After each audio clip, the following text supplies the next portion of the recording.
DGC Requiem here. I am playing Sultai Midrange. This is a friendly league. The list is essentially a copy of a list that Willie Adel posted as his kind of first take on Sultai Midrange in more of a BGX shell versus like a blue-black shell.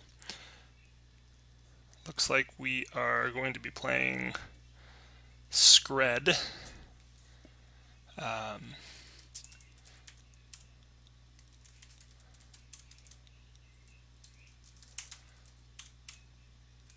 We're on the draw. Alright, so couple very minor changes. This opening hand is pretty much ideal. Inquisition into Tarmogoyf into Liliana. 3/4. They definitely run some Blood Moon, so in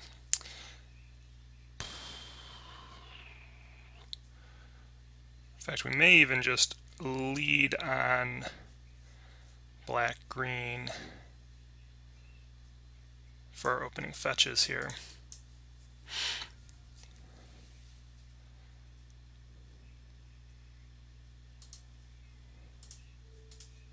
Snow-covered mountains usually just means Skred, so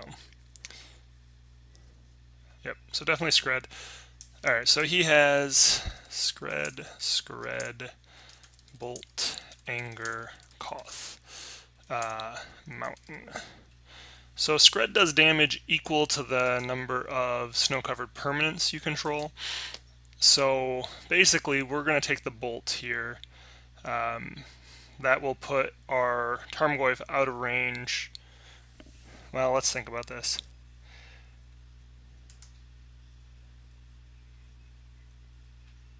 So actually, yeah, so we're definitely taking the Bolt. The reason why Skred can't even hit Liliana. So if we can get to Liliana, that's excellent. Again, by taking any of the instants, really, we're gonna put the Tarmogoyf out of range. Eventually, his Skreds could get big enough to get the Tarmogoyf, but we're hoping we get him out of range before that. So now that we have a forest here, we're going to save the Verdant Catacombs as another swamp.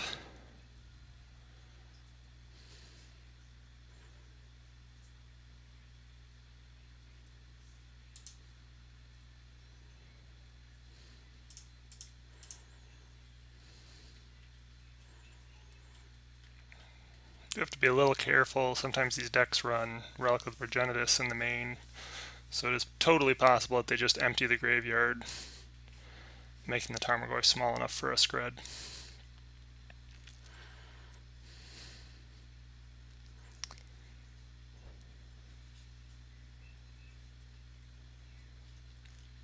Really would like to draw into a Stubborn Denial. Opponent missed on his second mountain, which is excellent, and we naturally drew our island, so we're looking good for mana.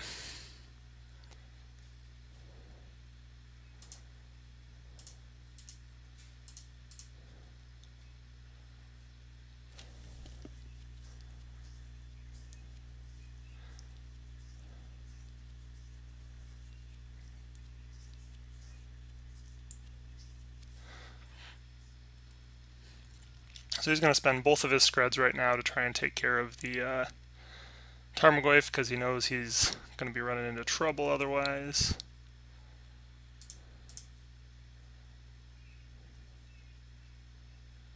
I think we're going to pitch the Dark Slick Shores here. Opponent's probably going to drop the Anger, I would presume. Yeah. So all we know about his hand is a Koth, which he needs to get to 4 lands. Typically, Skred decks run like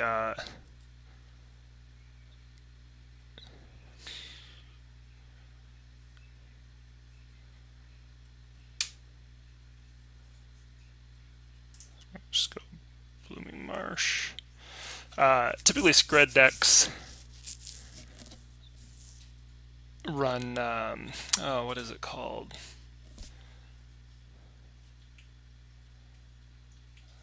Not Thundermaw Hellkite, but the Stormbreath Dragon.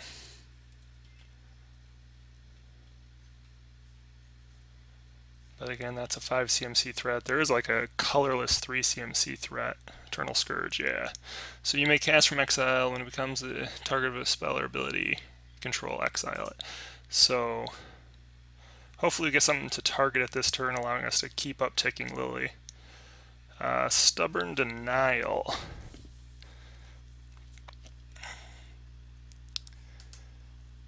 You may cast Eternal Scourge from exile. When it becomes the target of a spell or ability an opponent controls, exile it. So if we make him sacrifice it, it dies.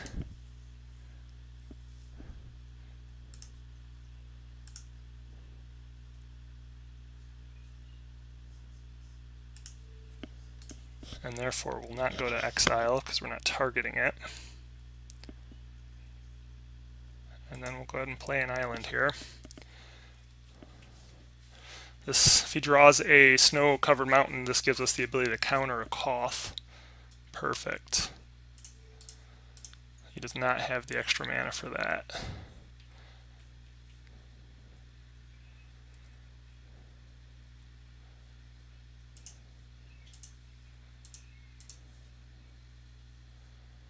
This is a Skred, and now we are just in a good old-fashioned top deck war.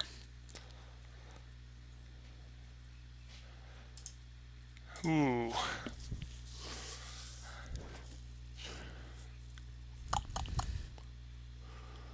So the problem is we want to uptick, but we actually need to keep that Snapcaster in hand.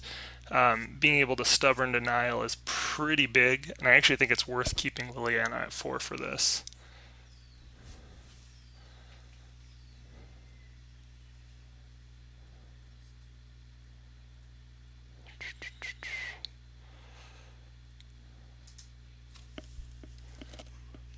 So if he gets to untap, create a 4/4,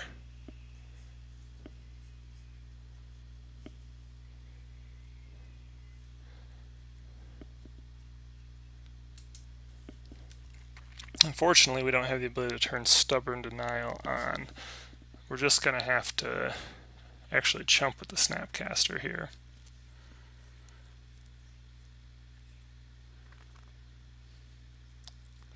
See if he goes after Lily. So he is going after Lily, so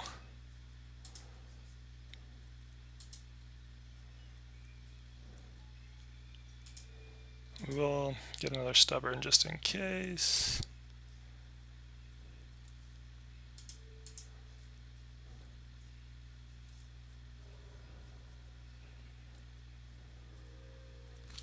Excellent. So that was all we were hoping for, was to buy time to get a Tarmogoyf down.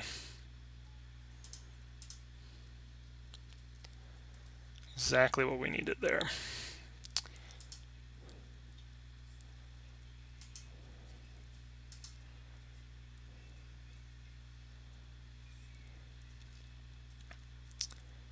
So we'll be able to kill his Koth.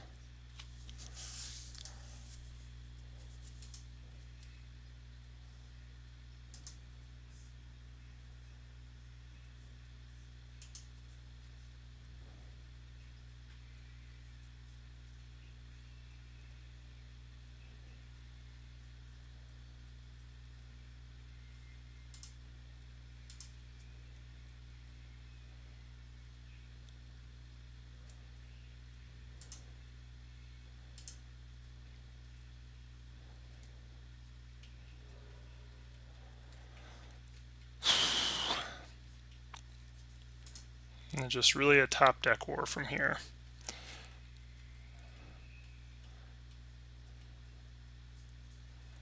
Alright, so he's going to get another Koth. He's going to do some damage to Lily, but we'll be able to kill this Koth as well.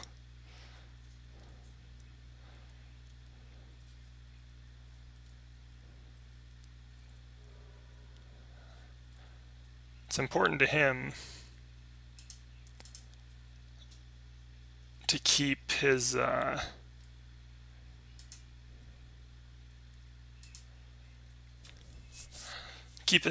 snow-covered lands high, because he can draw a Skred to kill the Tarmogoyf. He's already gone through 3 Kaws and 3 Skreds, though.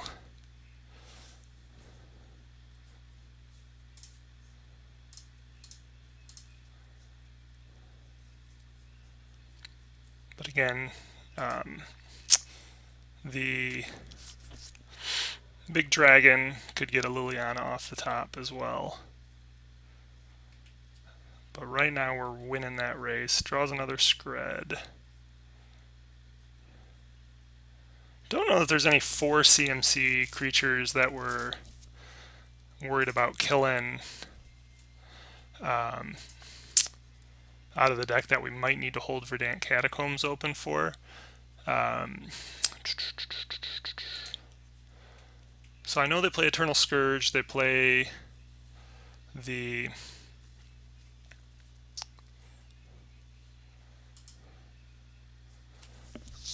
I'm just trying to determine if we want to crack this Verdant Catacombs here.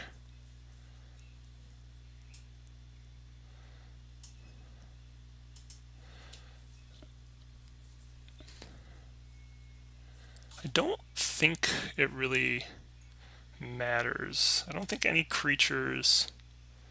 Well, I guess Eternal Scourge, right? Eternal Scourge, but if we kill it, it goes in. It doesn't matter. So, but to be able to target it, so yeah, we're going to keep the Verdant Catacombs there.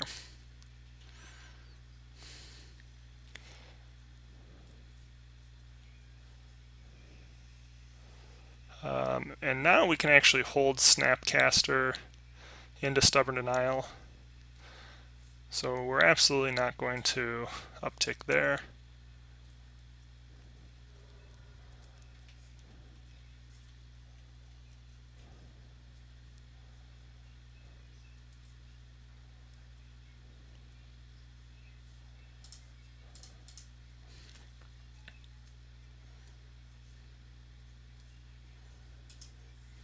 Now even if he does draw his Skred, he should be dead.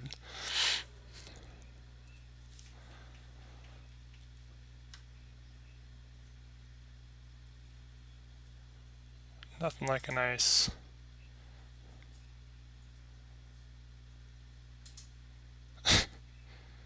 He lightning bolts himself. So we were on the draw, so that would have been 14 turns to finish that off. Oy.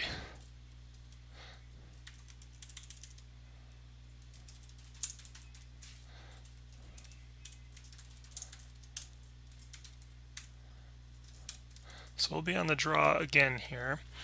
I'm curious, is Reign of Tears any land? I'm not saying that's definitely a way we want to be handling this matchup, but it is something to consider. I actually also don't mind Ashiok as another threat similar to Liliana, where he probably doesn't have a whole lot of ways to interact with Ashiok itself, and so we could steal some of those bigger creatures they tend to run, and possibly a good way to get a victory. I definitely want to bring in Spell Pierce. It's possible Painful Truths is good. We're going to probably have to... What do they run? I think they tend to run a Batter Skull. Again, we do know that they...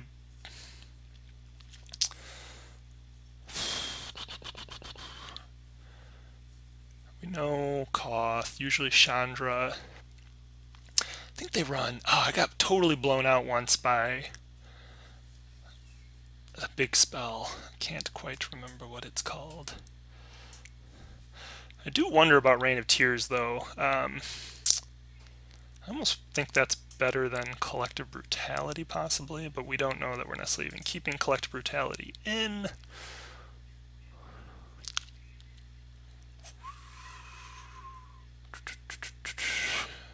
Fatal Push, I think we can kind of pull here. I don't think it really gets to anything that they're doing creature-wise. I almost think Collective Brutality is probably worse than Reign of Tears. And maybe, no, we need Abrupt Decay because they do run, yeah, we'll just pull one of them in here. They do run the, whatever you call it, Blood Moon, so that's what we're going to run with. See how that works out.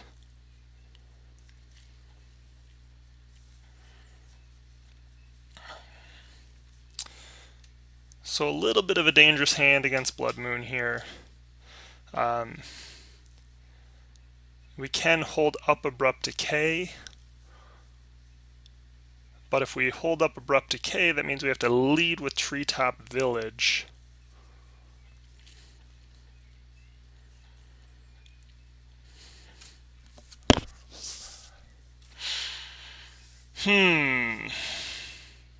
Our opponent did mulligan. And we are going to get to draw a card. I think this is actually a pretty good hand in the matchup, especially with our opponent mulliganing.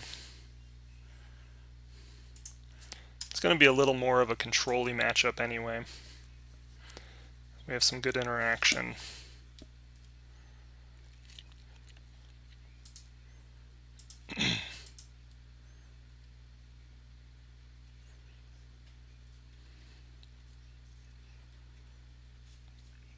And for the record, we are up 1-0 in the match. I'm terrible about keeping these up to date.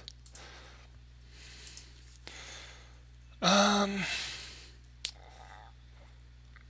I think we just have to lead with Treetop Village here. It's a good way to close the game out later.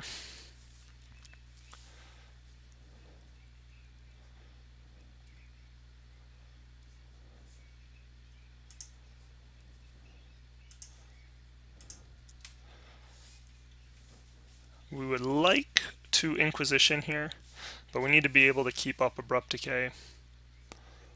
Mind Stone. So he can tap for an extra mana or sacrifice Mind Stone, draw a card.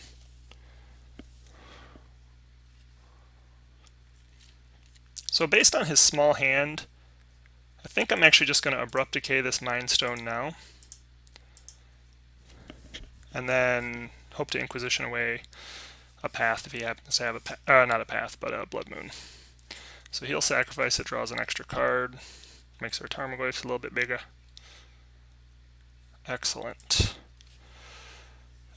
So we are going to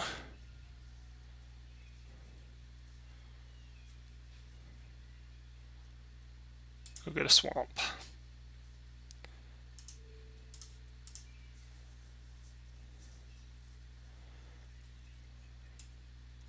So he's got a Rabble Master, Torch, Trap, Dragon. Ricochet Trap is, if an opponent casts a blue spell this turn, you may pay red rather than play Ricochet's mana cost. Change target spell with a single target. And I think at this point we're just going to go ahead and play our Tarmogoyf out. Based on what our opponent does next turn, we are probably going to Reign of Tears one of their lands away. That is fine.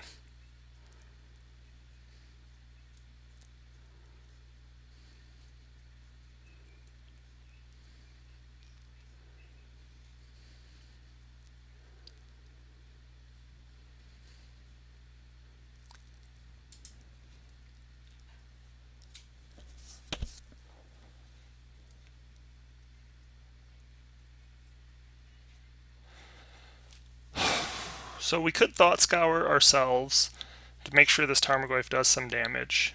It makes us lose the ability to Reign of Tears unless we hit a land.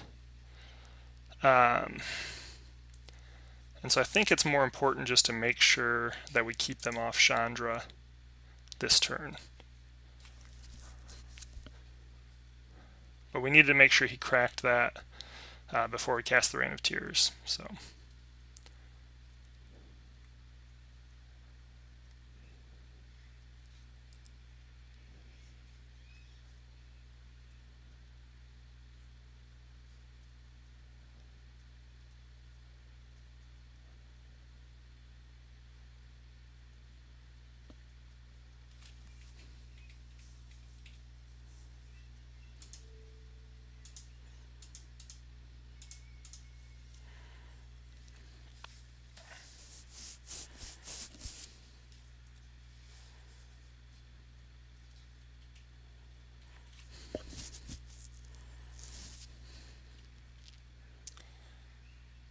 All right, excellent. So now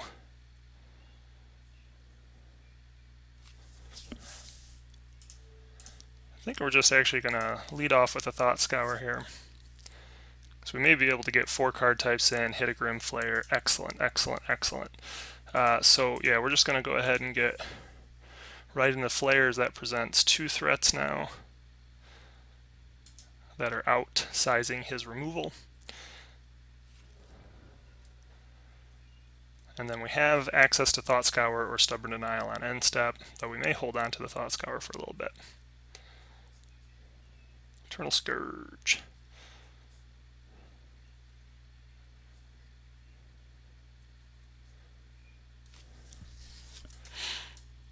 I think we're just going to go for another Swamp. Make sure we can cast those lilies or whatever.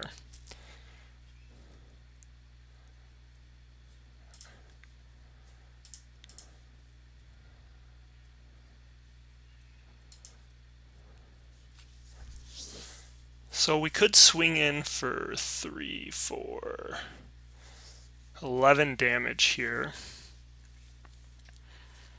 We could Painful Truths. Got to be careful with the Stubborn Denial because he does have the Ricochet Trap.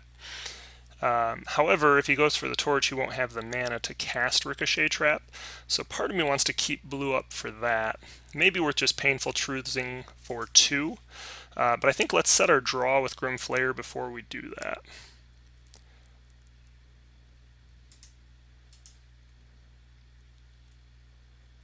Or set the top of our library. Then we can really determine whether or not we want to Painful Truths. If he doesn't block, we're representing a 2-turn clock.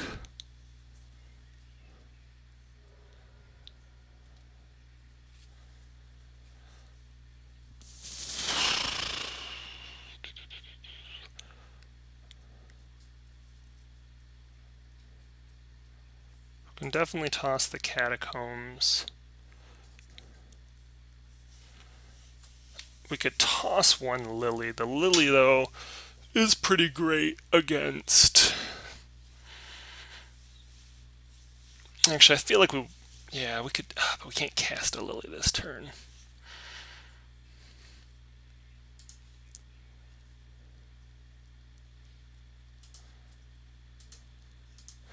So we'll leave 1 on top.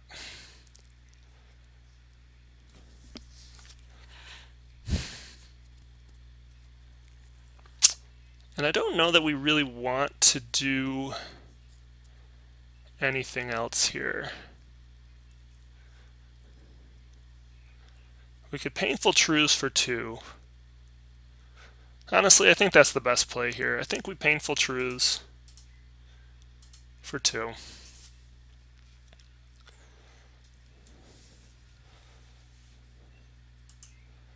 And then, yep.